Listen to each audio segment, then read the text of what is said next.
enemy missile attack has been launched against this country. I repeat, an enemy missile attack has been launched God almighty, Dux, there's only 3 minutes to go!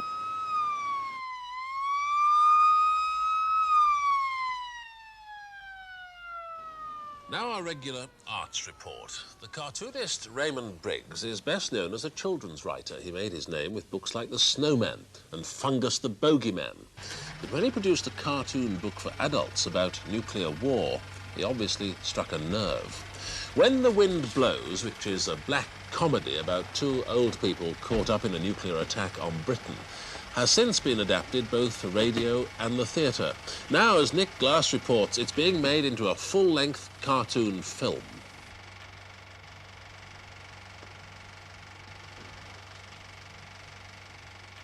Hello, dear.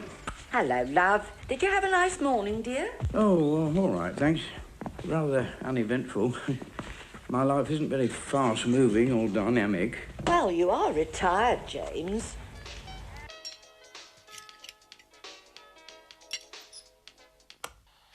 Good evening. This is Radio 4 with the news at 6 o'clock this Thursday evening. The Prime Minister, speaking a few minutes ago in the House of Commons, has warned that the international situation is deteriorating rapidly and that war could break out at any time in the next 2 or 3 days. Crumbs! Crumbs indeed. Jim and Hilda blog's life is about to change dramatically when the bomb is dropped. Raymond Briggs's parable of nuclear war began life, like all his other work, as cartoon strip. It came as a bit of a surprise to his publishers, who regarded him purely as a children's writer. There'd been a programme on the television about nuclear war the night before, and there was a group of people here the following day, and one of them said as a joke, "Oh, there's your next book, Raymond." Just as a joke, really, because it might be the last thing I was expected to do, having done books about Father Christmas and bogeymen and whatnot. And it stuck in my mind, and I went and started it almost immediately, really.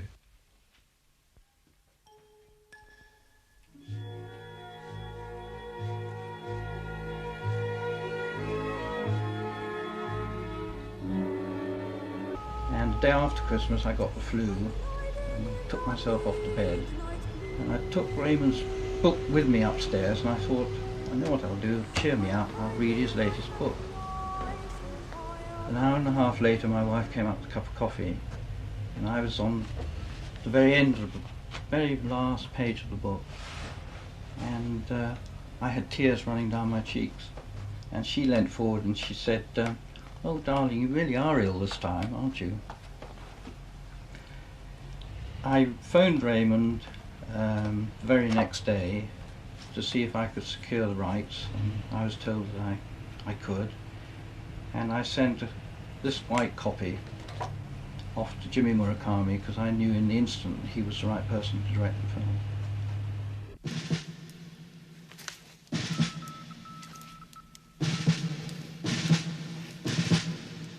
I mean, this film is a very modest, sort of humble attempt to try to make people aware that that we're all going to kill ourselves. So, and I think they're a fairly typical English working class couple. Not as stupid as many people have made out. They seem to be perfectly sensible, simple, but not stupid by any means. These people were meant to be based on my parents, really, and they were of that generation. They're not alive to hear me say that, so I wouldn't like them to think that they were as simple as they are, but they were fairly simple, uneducated people. So it is quite like them. You do look silly. I wonder if it's all right to have eye holes. They say it's the correct thing to wear white. People in Hiroshima with patterned clothes got burned where the pattern was, and not so much on the white bits. Even the buttons showed up. Yes, but they were Japanese. Jim and Hilda are not even aware, and they don't want to know that the bomb is going to come. And in fact, they're just like us, like we are. You know, we don't want to know when it's going to come. We don't know when it's going to come. Discussions, card games, storytelling, quizzes, etc. Perhaps we'd better try storytelling. You tell me one. No, I can't. I'd feel funny. You're not a baby. Well, pretend I am. Don't be silly. Go on. No. You tell me one. I don't know any. There you are then. What about a quiz? I spy with my little eye. Oh, not that. It's childish, James. We were involved in experimenting and trying out new techniques and doing films that had a different look all the time. Psst. You, come here. You doing anything? Why not?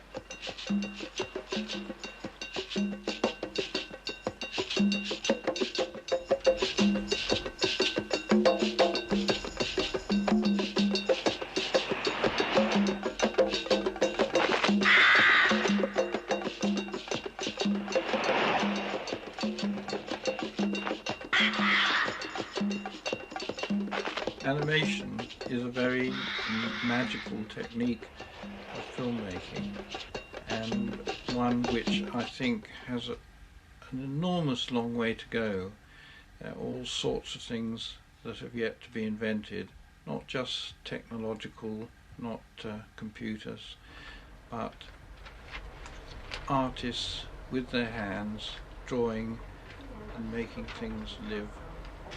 After George Dunning died, and he'd been so much the creative soul of the studio, trained so many of the people who are working for me now, I felt that we should make an effort to find some really strong subject to make our own entertainment film that would go a whole lot deeper and more seriously into animation than had been done previously.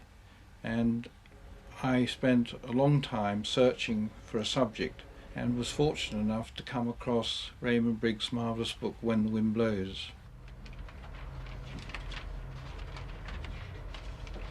I had to be concerned with the acting of Jim and Hilda, which aren't really cartoon characters, so I had to work with all the animators, one at a time, sometimes in a group, to actually get them involved in feeling the character, who is Jim and who is Hilda, and then use the same method as they do in live action with the Stanislavski method acting. So it was a challenge, and I believe it, with most animators, they actually did understand. No, just suppose one did come. Great big Russian, big overcoat, great big boots with snow on, great furry hat, all covered in belts of ammo and grenades, blooming great Tommy gun pointing straight at us. What am I supposed to do? We could offer him a cup of tea, I suppose. As an animator, and mostly working in commercials, you don't often get the chance to work for so long on one character. Jim and Hilda are sort of nostalgic. They're not stupid people. The only thing they can remember was the Second World War and what they've gone through during the Blitz in London.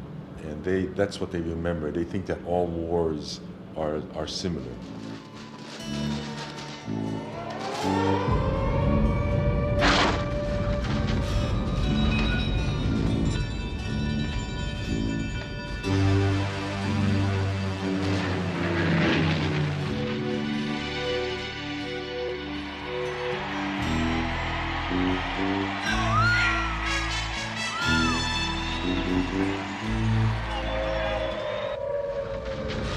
And St. John's Ambulance Brigade, or a fireman in the docks.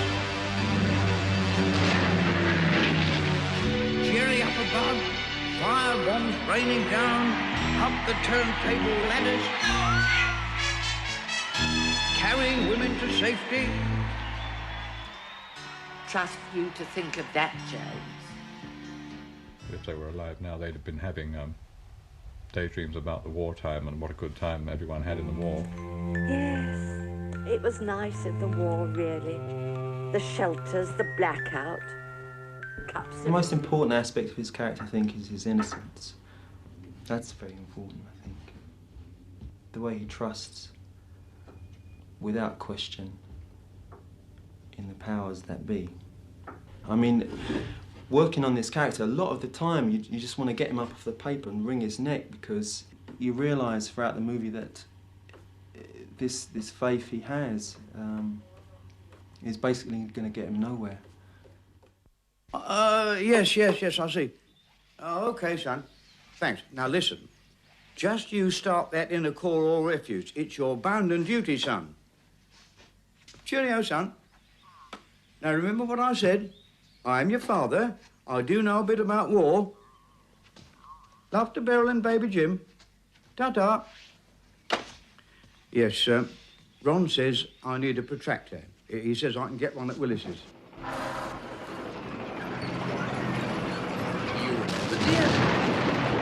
Big berry with badges on it.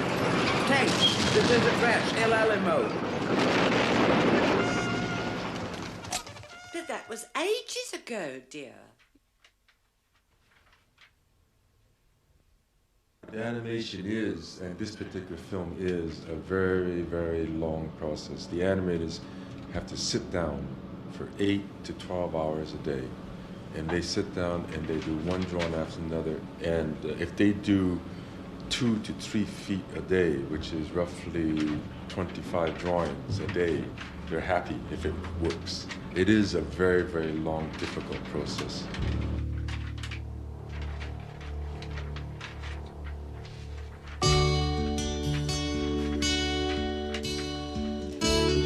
Rockabye baby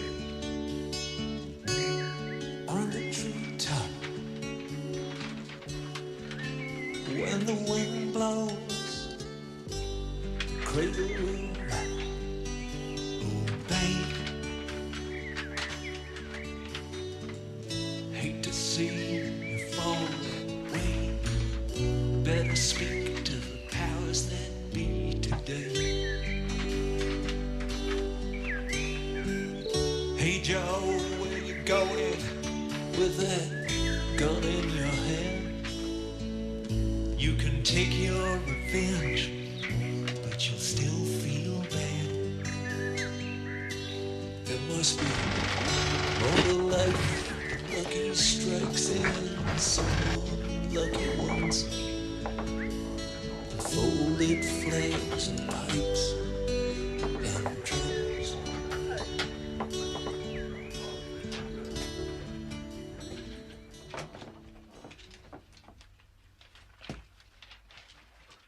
We have gone off and created Dimension that's brought 2 characters that carry the whole film to life in one little cottage. And the system of filming live action backgrounds and fitting the animated characters into them has created something that's really a new look, and an interesting new look.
No picture? No.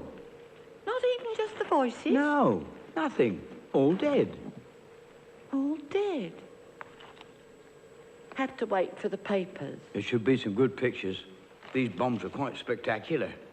I think Chernobyl only bears out what some of us have been saying for years.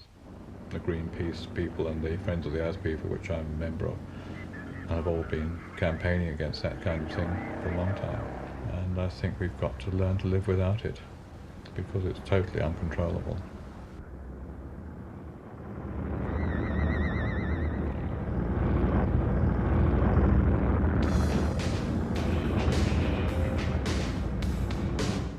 An incident like Chernobyl happening makes you realise that we're not dealing in fantasy in this movie at all. It's a very, very real possibility.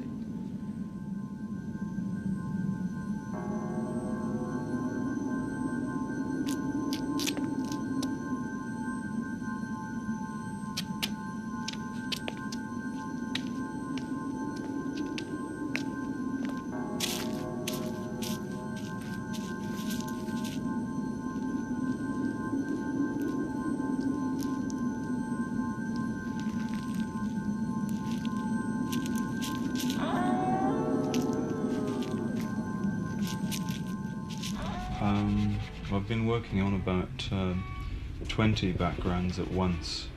I like to work on as many as I can in one period in order to keep the feel. They all suddenly seem to come together at the same time. I've been working on the film for about 1.5 years now, ever since we started last year building the models. I actually built the models and then got into painting the backgrounds afterwards. I locked myself off from the actual horror of the whole thing and was able to treat it in a very cool, professional way.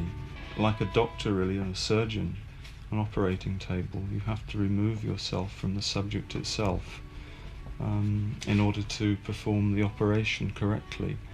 And I think it's the same with here. We had one person who was very upset and had to leave the production after one day because she realised the subject was too depressing to work on. But I think everybody was able to do exactly the same thing as me and just separate themselves from the whole thing and just get on and make the film.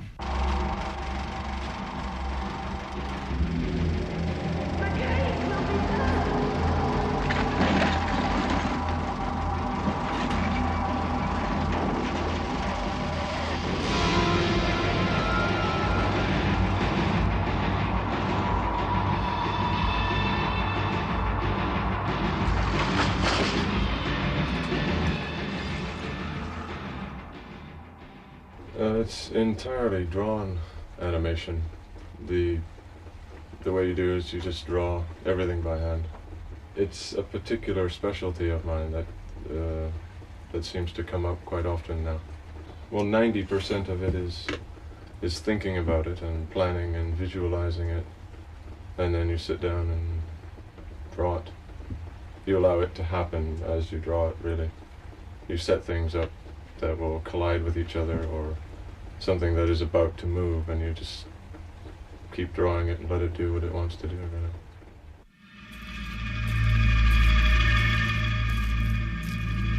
It's a small bomb, it's not a big bomb. I mean, they dropped a bomb in Hiroshima and Nagasaki, which was something they just read about. They think it's never going to happen to them. An enemy missile attack has been launched against this country. It is estimated that the missiles will arrive in approximately 3 minutes.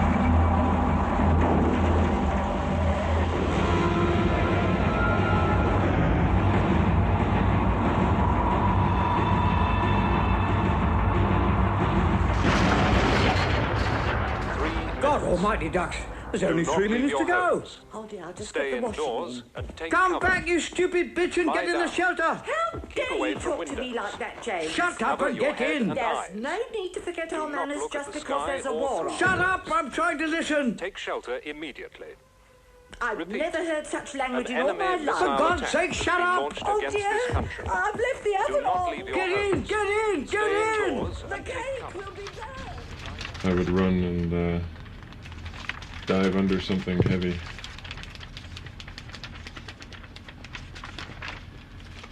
Probably get irritated and misbehave the way that Jim does. I don't think if the dreadful thing was to happen that I'd react the way they do. I wouldn't start putting up doors or anything. I would say I'd get on a train and go straight to central London and wait for it there, because you'd be more certain to be finished off fairly quickly there, rather than wait about here for a lingering death, which is just the wrong distance to be, this is. I'm not quite sure. I might kiss goodbye to my cats. I'm not sure that I'd be able to do anything. People say they'll just take a bottle of whiskey and go out in the middle of the road and drink it and get run over, but I don't think you even have time for that. Get a gun and blow my brains out before it happens to the bomb. because you're not going to survive, you know. I wouldn't even be curious to see how the bomb looks. What would I do? Oh my goodness. Pray, I suppose, which is what they did. Well, I'd hopefully be near my wife and my child. If I wasn't, I'd get on the phone to them and spend those last 3 minutes talking to them. If I was with them, then I'd just hug them until the bang, I guess. Oh gosh, I think I'd burst into tears really, because I hope that the film we're going to show around the world will have something, I hope, a little bit to do with stopping people dropping them.